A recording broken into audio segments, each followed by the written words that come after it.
इधर बच्चों के घर न पहुंचने से माता पिता परेशान हैं। वे सब मेयर के पास जाते हैं। जो सारे बच्चे हैं वह कहाँ चले गए थे? तो बांसुरी वाले के पीछे गुफा की ओर चले गए थे। तो इसलिए सारे बच्चों के माता पिता परेशान हो गए और वह सारे मेयर के पीछे मेयर के पास चले गए। सब लोग कह रहे हैं फिर मेयर से, मेयर साहब जल्दी आइए, हमारे बच्चों को मस्त कलंदर ने गुफा में बंद कर लिया है। आपकी बेईमानी के कारण सजा मिली हम सबको। देखो, इन सारे बच्चों के माता पिताओं को भी पता है कि मेयर ने उस बांसुरी वाले को कोई इनाम नहीं दिया, उसके साथ बेईमानी की, तो उसकी सारी सजा जो है वह हम सबको मिल रही है। वादा करके पीछे हटना नहीं है भाता आपको। तो आपने जो वादा किया था वह आपने पूरा नहीं किया, आप पीछे हट गए, तो ऐसे करना भाता आपको, यानी कि ऐसे करना अच्छी बात नहीं होती है। ऐसे सब लोग उस मेयर को समझा रहे हैं। फिर मेयर परेशान होके क्या कह रहे हैं, चलो अभी मैं चलता हूँ, आप सबके साथ जाकर वहाँ विनती करूँगा मस्त कलंदर के पास। एहसास हुआ है मुझको अब गलती जो मैंने की है, कभी भी वादा न तोड़ूंगा, कसम ये मैंने ली है। तो मेयर कह रहे हैं कि मैं अभी आपके साथ चलता हूँ और जो मैंने गलती की है उससे माफ़ी मांगता हूँ उस मस्त कलंदर से, और उस मस्त कलंदर से विनती भी करता हूँ कि आप हमारे सारे बच्चों को छोड़ दो, और इसके आगे मैं कभी भी किसी को अगर वादा करूँगा तो वह मैं कभी नहीं तोड़ूंगा, ऐसे मैं कसम लेता हूँ।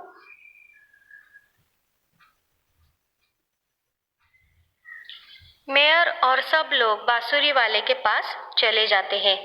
मेयर कहते हैं बांसुरी वाले से, माफ कर दो मुझको भैया, गलती हुई है मुझसे, वापस कर दो इनके बच्चे, बदला क्यों लेते हो इनसे। जो भी मांगोगे तुम मुझसे, इनाम वही मैं दूंगा, अब किसी का दिल न दुखाऊं, ध्यान सदा मैं रखूंगा। मतलब कि इस कविता में से वह ऐसी बात कह रहे हैं कि मुझसे गलती हुई है, मुझे अभी माफ कर दो बांसुरी वाले भैया, और इनके बच्चे इनको वापस कर दो। इन जो मेरी गलती है, मेरी गलती की सजा इनको मत दो, और इनसे उसका बदला भी मत लो। और उसके बाद आप जो भी कुछ मांगोगे मुझसे, जो इनाम मुझसे चाहिए आपको, मैं वह दे दूंगा, आपका दिल कभी भी नहीं दुखाऊंगा, और यह बात मैं हमेशा ध्यान में रखूंगा।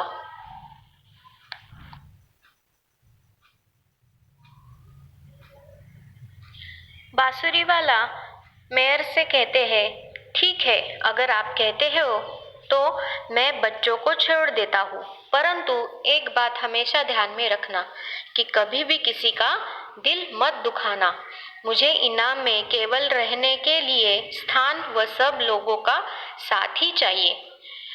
तो बांसुरी वाला जो है बहुत ही अच्छी तरीके से बात कर रहा है कि आप मुझे मेरा इनाम दे दो और मैं इन बच्चों को छोड़ दूंगा, लेकिन आप लोगों के साथ क्या।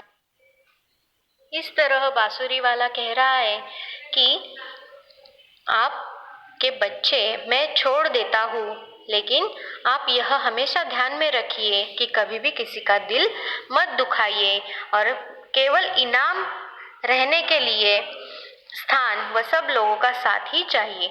मतलब कि मुझे सिर्फ इनाम में कुछ नहीं चाहिए, बल्कि आप सब लोगों का साथ चाहिए और एक रहने के लिए स्थान चाहिए। तो वह कह रहा है कि दर दर भटकता हूँ मैं तो, पाने को दो रोटी, घर कपड़ा कुछ भी नहीं है, ये बंसी ही मेरा साथी। यानी कि इस दो रोटी के लिए मैं क्या करता हूँ, दर दर भटकता हूँ और दो रोटी पाता हूँ, और इस बांसुरी के सिवा मेरे पास अभी कुछ भी नहीं है। तो इस तरह मेयर बांसुरी वाले को इनाम दे देते हैं और सब बच्चे दौड़कर उनके माता पिता के पास चले जाते हैं। फिर बांसुरी वाला अपनी बांसुरी बजाता है और सबके साथ शहर की ओर चल देता है। तो इस तरह हमारा पाठ था बांसुरी वाला।